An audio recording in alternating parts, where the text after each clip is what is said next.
Construction चालू आहे, कशा प्रकारे बेसमेंटचं काम चालू आहे हनुमाननगर जाधवनगर एरियात ते नाही. खरं तर ही मंडळी 1.5 तास झाली माझी वाट बघतायत. आरामात मारू शकले असते पण त्यांना मारायचं नव्हतं आणि इथं कुठेतरी गेलाय असं म्हणतायत त्यांनी. कुठे गेले म्हटलं तुम्ही आता? ते इथं लास्ट दिसलं काय? थांबा काढतो. हा 1.5 तास हा पण बघतोय आणि ह्यानी पण वाट बघतायत. ठिकाण कसं आहे बघू शकता. कामाच्या ठिकाणी शेतकऱ्यांना मी नेहमी उल्लेख करतो, चेकड किलबॅक म्हटला जातोय. सर्वात रागीट साप मी असा पकडतोय. सगळं सापाच्या स्वभावावर अवलंबून असतंय. ह्यानी पण त्याला मारले नाहीत म्हणून ह्याला पकडता आलं.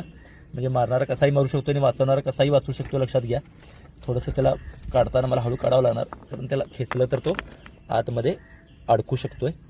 अशा प्रकारे आत जाण्याचा तो प्रयत्न करतोय. बघू शकता कशा प्रकारे अटॅक करण्याचा प्रयत्न करतोय. आपल्या जीवावर आला ते अटॅक करतात. तर लोकांना सांगितलं पटत नाही की हा सर्वात रागीट आहे म्हणजे चावत का नाही वगैरे, नाहीतर तो जाण्याचा प्रयत्न करत असतोय. हा पण बेडूक खाल्लाय आणि इथं म्हणजे आरामात सापडला असं म्हणावं लागेल, पण आत तो सरकत गेला असता तर कुठे घेऊन जाऊ शकला असता. पण याने सर्वांनी ठरवलं की ह्याला मारायचं नाही, त्यामुळे याला वाचवता आलं. साधारण 2 वर्षे वयाचा वेरुळा जातीचा म्हणजे चेकड किलबॅक म्हटलं जातं हा साप आहे.